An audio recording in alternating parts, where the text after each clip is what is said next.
Those that watch Saturday Night Live are shown a comedic perspective of what is happening in the lives of celebrities. If the viewer does not keep up with the happenings in the celebrity lives from sources other than Saturday Night Live, then the viewer might be inclined to believe what they are seeing about celebrities. This may hurt or help the viewer's opinions of the celebrity depending on the topic. In most cases, the skits are of actors acting as celebrities to poke fun at current issues related to the celebrity. One example is showing an actor playing Tiger Woods receiving various injuries that have been caused by his wife because of this affair. The injuries never happened, but instead of just poking fun at the affair, Saturday Night Live depicts fictional actions. Other times, the actual celebrity makes an appearance to most likely gain publicity. For example, Michael Phelps lists off an excessive amount of food that he eats for his diet.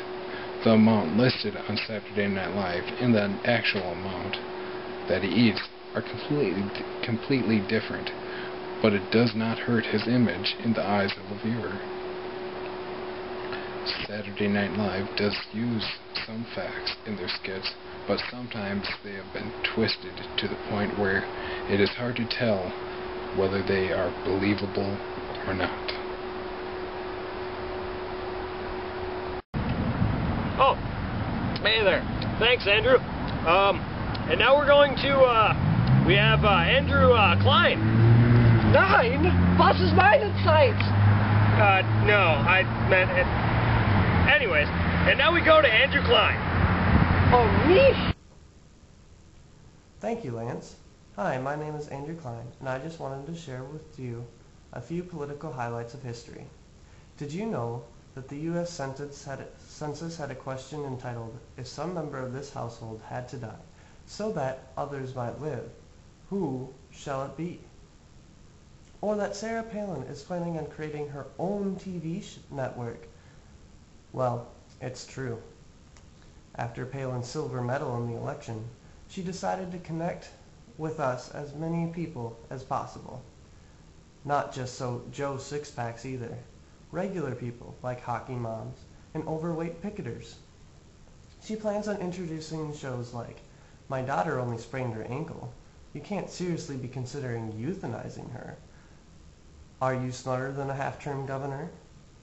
"Hey Journalist, I Gotcha." "Man in a Helicopter with a Sniper vs. Wild."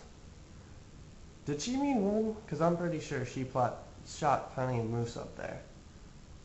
Noisy way to hunt, don't you think?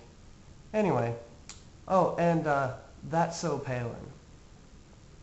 In the vice presidential nominee debate between Sarah Palin and Joe Biden, we learned all about the governor's plan for creating better peace in America.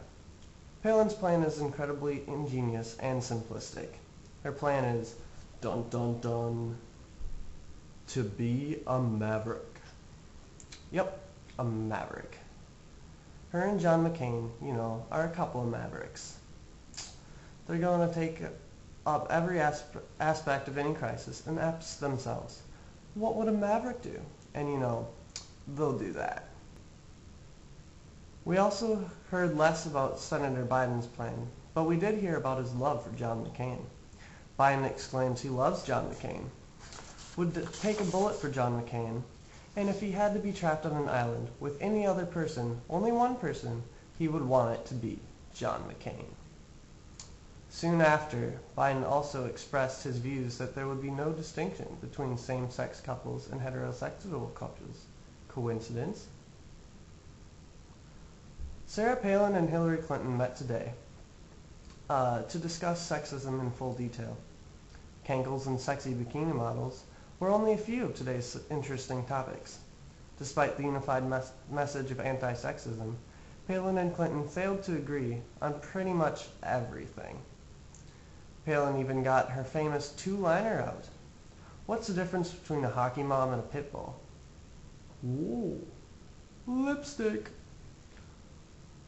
I'm here now on the floor of the Saturday Night Live rendition of Palin-Clinton debate, where it just ended. Here are a few highlights of the debate.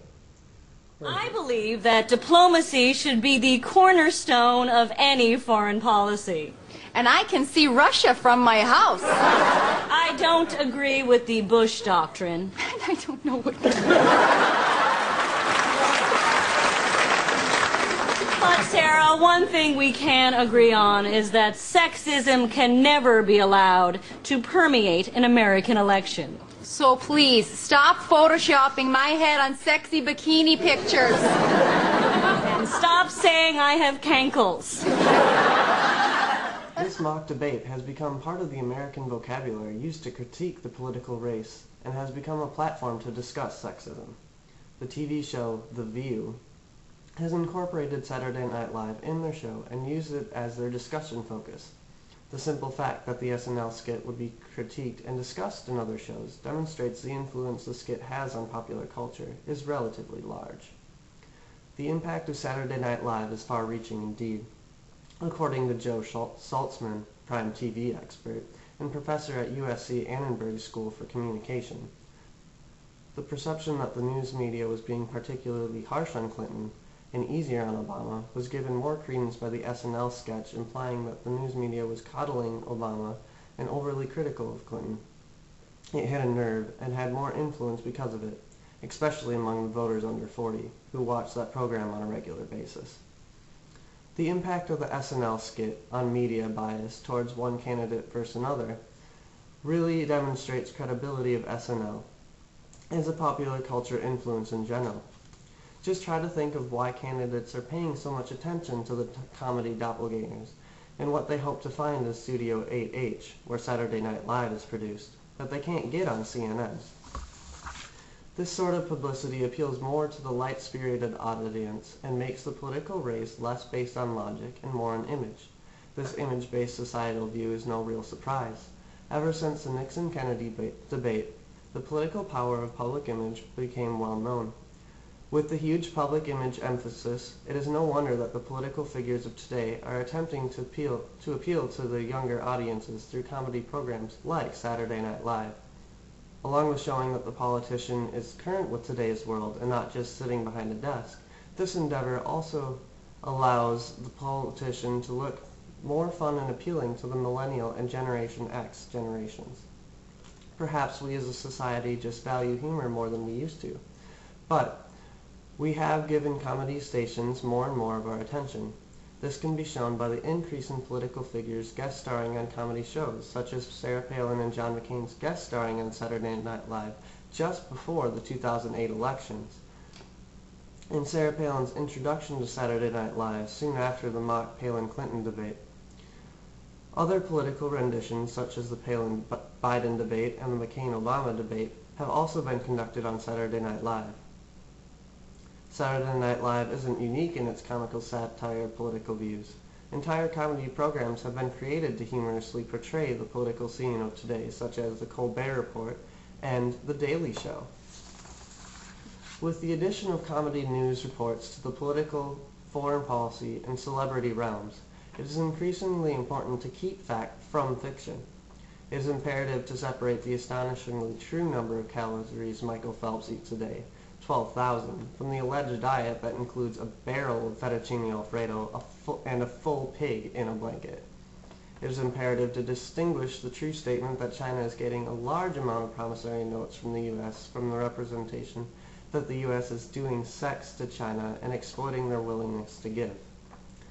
This determining of fact from fiction is relatively easy in Saturday Night Live, for now.